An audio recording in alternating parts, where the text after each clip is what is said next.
Assalamualaikum warahmatullahi wabarakatuh.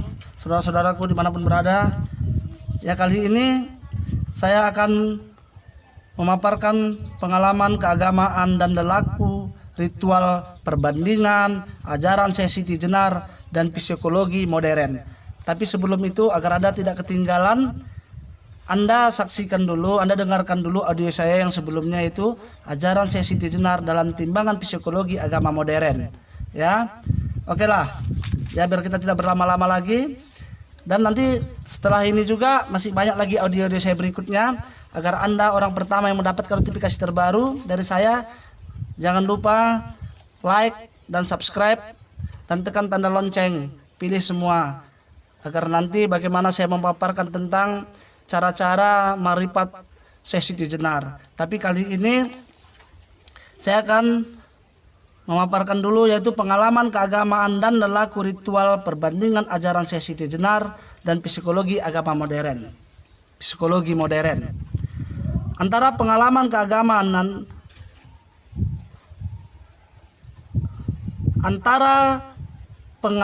keagamaan dengan praktik ritual tidak bisa dipisahkan, sebab ritualitas berangkat dari konsep dan setelah menjadi pengalaman ritualitas itu diabadikan dengan konsep. Di sini konsep merupakan suatu yang sangat membantu untuk menuntun orang menuju realitas.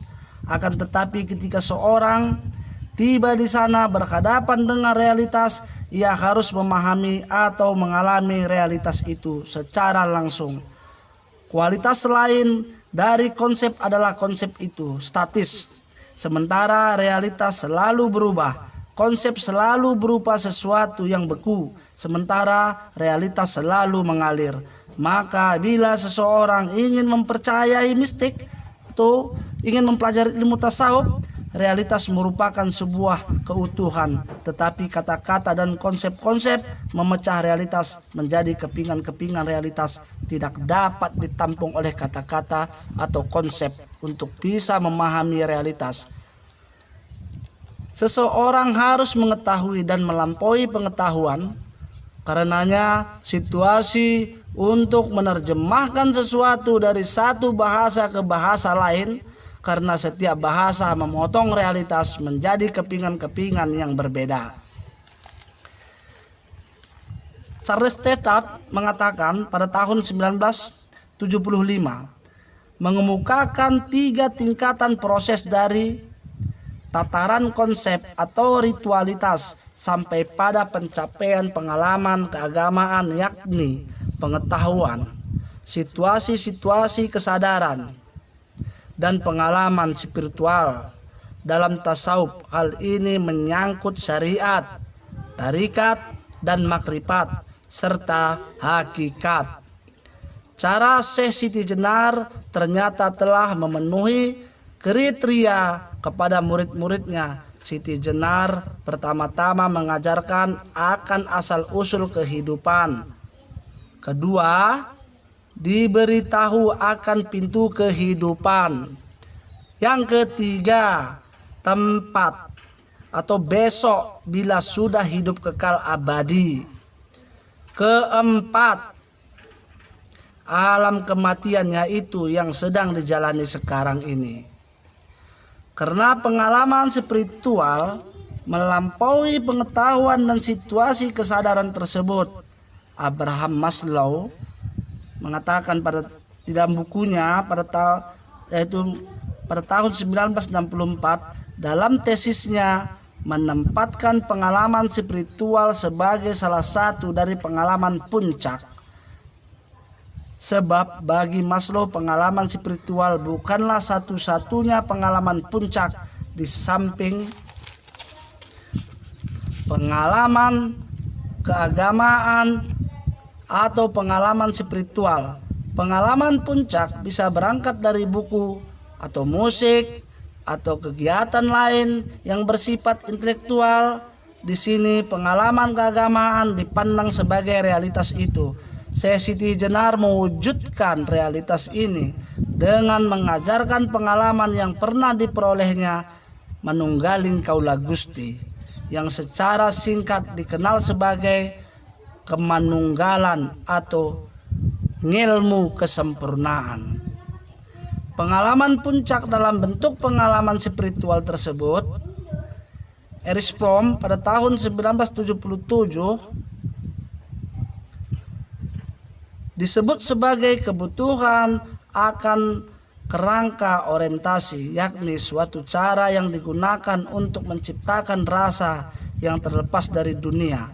Kebutuhan ini muncul ketika manusia sudah memiliki 4 kebutuhan yang mendahulunya, yakni kebutuhan akan keberhubungan, kebutuhan akan transgender, kebutuhan akan kemampuan, dan kebutuhan akan identitas. Hasil-hasil empirisme dalam spiritual experience, terutama yang dilakukan oleh Anthony de Mello di atas, sejalan dengan 4 karakteristik pengalaman mistik yang dikemukakan oleh William James, yakni pertama, ineffability. Pengalaman atau keadaan mistik merupakan sesuatu kualitas yang tidak dapat dilukiskan, sebab ia merupakan semacam kondisi perasaan. Bagi yang penempuhnya, pengalaman mistik merupakan pengetahuan yang tidak dapat diragukan lagi, karena hal tersebut terjadi melalui tersingkapnya hakikat realitas. Ketiga, transience, yaitu sangat sementara. Ia merupakan suatu kondisi spiritualitas, hal yang cepat sirna, tidak bisa bertahan dalam waktu lama, akan tetapi ia memiliki kesan yang cukup kuat. Keempat, pasif. Ia merupakan kondisi pasif sebagai ruang untuk penerimaan pengetahuan mistik. Kondisi tersebut datang semata-mata karena anugerah Tuhan. Dalam istilah tasawuf disebut hal atau keadaan rohani. Hal-hal tersebut akan menjadi sangat nyata dalam ajaran Syekh Siti Jenar, sebagaimana ungkapan dan pernyataan mistiknya di bawah ini.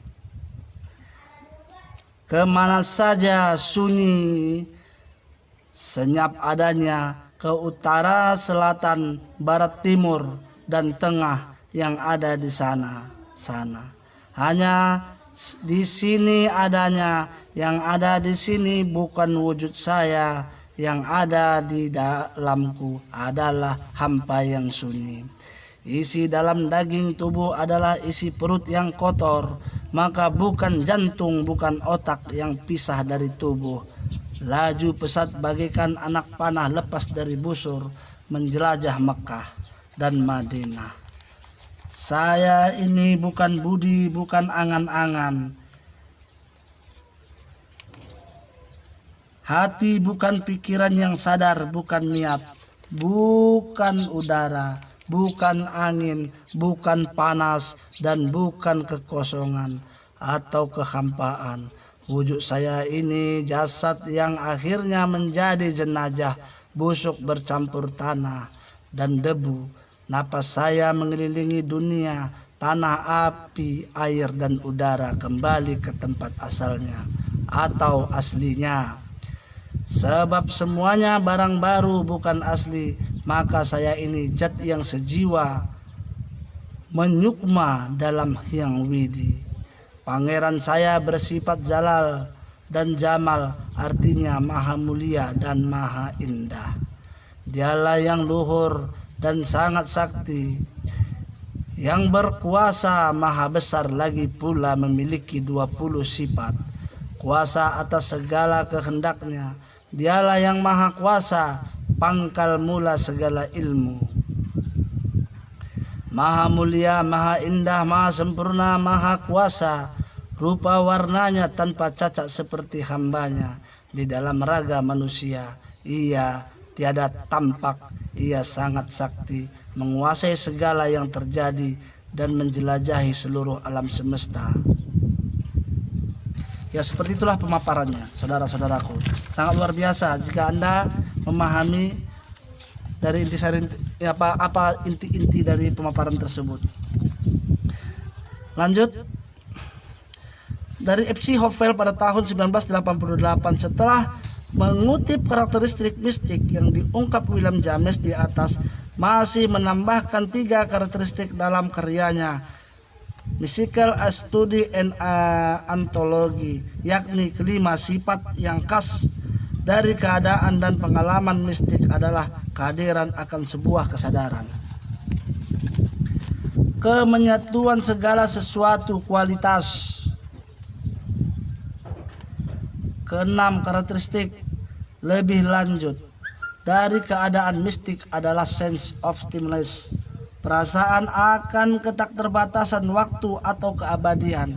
Ketujuh, munculnya fenomena ego yang akrab karena muncul atau bangkitnya makna kemenyatuan dan kesadaran hilangnya batas waktu di atas. Karena sifat-sifat itu, maka penjelasan pengalaman mistik melalui bahasa tidak pernah pada deskripsi realitas yang sebenarnya. Ya, ungkapan Sesi Jenar berikut ini. Katanya seperti ini. Lain jika kita sejiwa dengan zat yang maha luhur, ia gagah berani, maha sakti dalam syarak, menjelajahi alam semesta. Dia itu pangeran saya yang menguasai dan memerintah saya, yang bersifat wadaniyah, artinya menyatukan diri dengan ciptaannya. Ia dapat abadi, mengembara melebihi peluru atau anak sumpitan, bukan budi, bukan nyawa, bukan hidup tanpa asal dari manapun, bukan pula kehendak tanpa tujuan. Dia itu yang bersatu kepadu menjadi wujud saya. Tiada susah payah, kodrat dan kehendaknya pergi kemana saja. Tiada haus, tiada lelah, tanpa penderitaan dan tiada lapar. Kekuasaannya dan kemampuannya tiada kenal rintangan, sehingga pikiran keras dari keinginan luluh tiada berdaya. Maka timbullah dari jiwa raga saya kearif bijaksanaan, tanpa saya ketahui keluar dan masuknya. Tahu-tahu saya menjumpai ia sudah ada di sana. Begitulah syarat Syekh Siti Jenar. Tentu saja dari berbagai fenomena mengenai pengalaman keagamaan dan pemahaman tentang lelaku spiritual yang berhubungan dengan ritualitas tertentu, kita mendapati berbagai istilah dalam tasawuf yang berasal dari pengalaman keagamaan populer kaum sufi. Di samping al-bawarik, lawami, warid, dan al-bawadih, antara lain al-qadu wa al-bastu, al-haibah wa al-anasu, al-jama'u wa al-farku, dan lain-lainnya. Al-qadu bermakna kesempitan dan keluasan, yakni kesempitan spiritual. Ketika hati digenggam dan disempitkan oleh Allah melalui teror, hukuman, dan celaan, ini adalah ketakutan yang sangat dalam serta pengalaman tentang waktu, yakni setiap terjadi kesempitan selalu diikuti oleh keluasan al-Qusyairi, menyebut kedua kondisi ini sebagai dua gangguan yang membuat kita harus